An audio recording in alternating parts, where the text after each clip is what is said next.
Okey, baik. Assalamualaikum warahmatullahi wabarakatuh. Isu hari ini mengenai bantuan sebanyak 500 tan hasil sumbangan daripada masyarakat Aceh dan juga rakyat Malaysia yang sampai hari ini masih lagi tertahan di beberapa titik di seluruh Malaysia. Masuk yang paling banyak ada di Seremban, satu stor sebanyak 100 tan lebih. Sebagaimana kita ketahui bersama, pemerintah Indonesia telah membenarkan bantuan ini masuk melalui NGO. Tapi sampai hari ini, kami sebagai masyarakat Aceh di Malaysia telah mengupayakan bantuan ini kita akan membawa masuk Aceh melalui NGO. Tapi buka dimaklumkan bahawasanya surat kebenaran izin untuk masuk ke Aceh sampai sekarang belum kami dapat lagi. Kita tengok sekarang dengan kawan-kawan, upaya kita untuk membawa masuk bantuan ke Aceh sangatlah susah.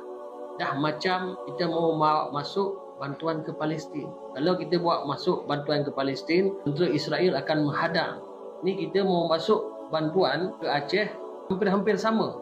Dah sebulan bantuan yang tertahan di gudang-gudang yang ada di seluruh Malaysia. Harapan kami, saya mewakili masyarakat Aceh datang ke sini untuk membuat pengaduan. Saya mohon kerjasama NGO-NGO yang ada di seluruh Malaysia untuk memudahkan, membantu kami untuk menyalurkan bantuan ini, mesej ini supaya sampai kepada orang-orang Aceh yang tengah mengalami musibah yang sangat dahsyat, yang tidak ada rumah, tak cukup makan minum.